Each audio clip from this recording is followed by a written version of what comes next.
5 pertanda mengerikan di balik demo buruh 28 Agustus 2025 di bulan Maulid, yang kalau kita pahami dengan jernih,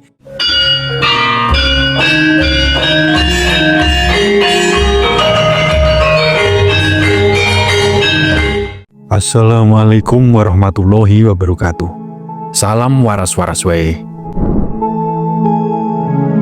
Hari ini tanggal 28 Agustus 2025 bukan demo dan sekedar unjuk rasa biasa. Ribuan buruh dari berbagai kota berkumpul di depan gedung DPR RI, tidak hanya di Jakarta, tapi juga serentak di 38 provinsi seluruh Indonesia. Aksi ini diberi nama Hostum, hapus outsourcing, tolak upah murah. Tapi yang jarang dibicarakan adalah tanggal 28 Agustus 2025 bertepatan dengan bulan Maulid, bulan kelahiran Nabi Muhammad SAW.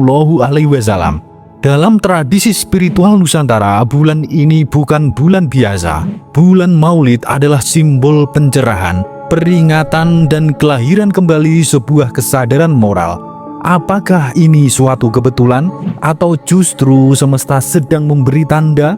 Malam ini mari kita bedah 5 pertanda mengerikan di balik demo buruh 28 Agustus 2025 di bulan Maulid, yang kalau kita pahami dengan jernih bikin bulu kuduk merinding. Sebelum kita bedah satu persatu, silahkan tulis doa dan harapan kita semua untuk negeri ini di kolom komentar. Dan bagi sedulurku yang muslim, jangan lupa tulis sholawat. Atas berkat rahmat Allah Subhanahu wa Ta'ala, doa-doa kita semua terkabul. Pertanda yang pertama, karma pemimpin mulai turun. Sejak awal 2025, rakyat Indonesia dikejutkan dengan kebijakan pajak yang naik drastis. Sementara di sisi lain, anggota DPR justru menaikkan gaji dan tunjangan mereka. Bahkan dalam sidang tahunan ada momen yang viral. Para wakil rakyat berjoget bersama di ruang sidang, seolah lupa bahwa rakyat sedang menjerit karena harga kebutuhan pokok yang melambung. Dan apa yang terjadi? Tak lama setelah itu buruh turun ke jalan. Secara spiritual ini bukan kebetulan. Dalam hukum karma, setiap tindakan yang menindas akan berbalik kepada pelakunya. Demo buruh serentak ini adalah awal pertanda turunnya karma para pemimpin. Buruh bukan hanya menuntut soal gaji, mereka bicara soal undang-undang pemilu, RUU perampasan aset, dan kebijakan pajak. Itu artinya suara rakyat sudah masuk ke wilayah yang lebih dalam, menyentuh akar kekuasaan.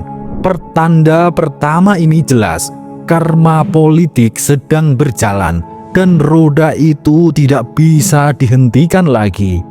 Pertanda yang kedua, cokro manggilingan mulai berputar. Dalam filsafat Jawa, ada sebuah konsep kuno bernama cokro manggilingan. Roda kehidupan yang terus berputar.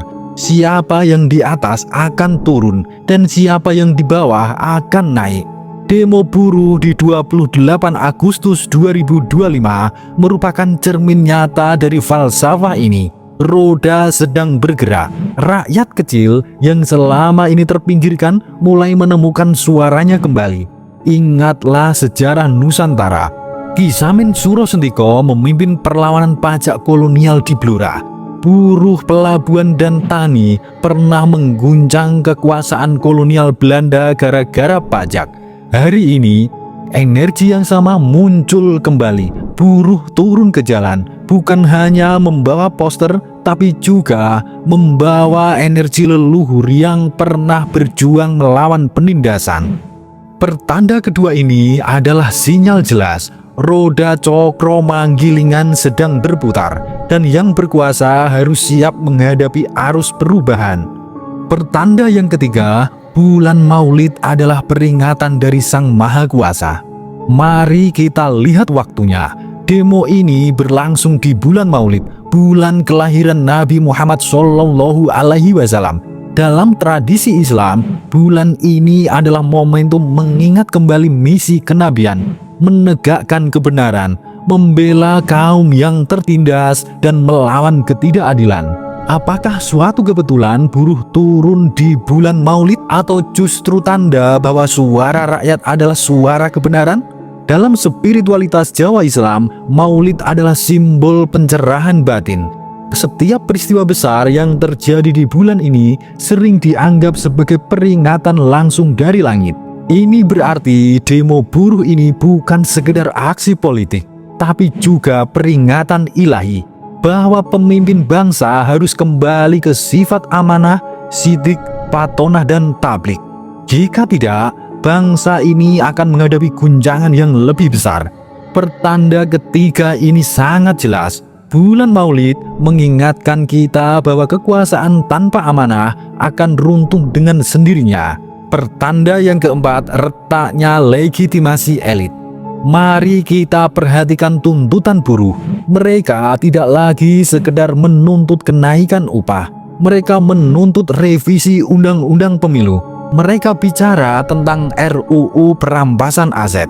Mereka mengkritisi sistem perpajakan yang menekan rakyat kecil. Ini artinya rakyat sudah masuk ke wilayah inti legitimasi politik.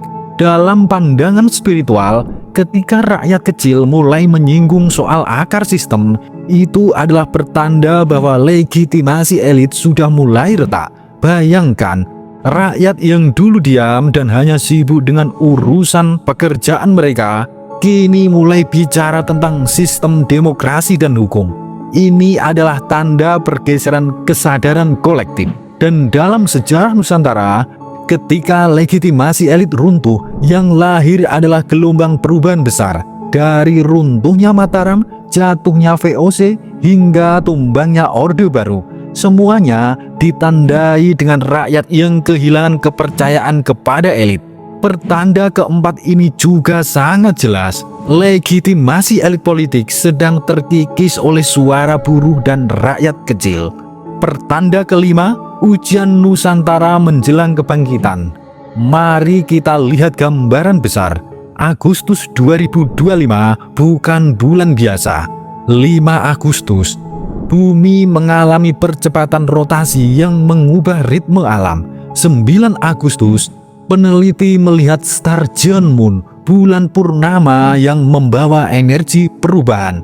Tanggal 12 dan 13 Agustus, para peneliti melihat hujan meteor Perseid, simbol pertarungan energi terang melawan kegelapan. Tanggal 23 Agustus, kita melihat Black Moon, fenomena langka yang dipercaya sebagai tanda riset energi semesta.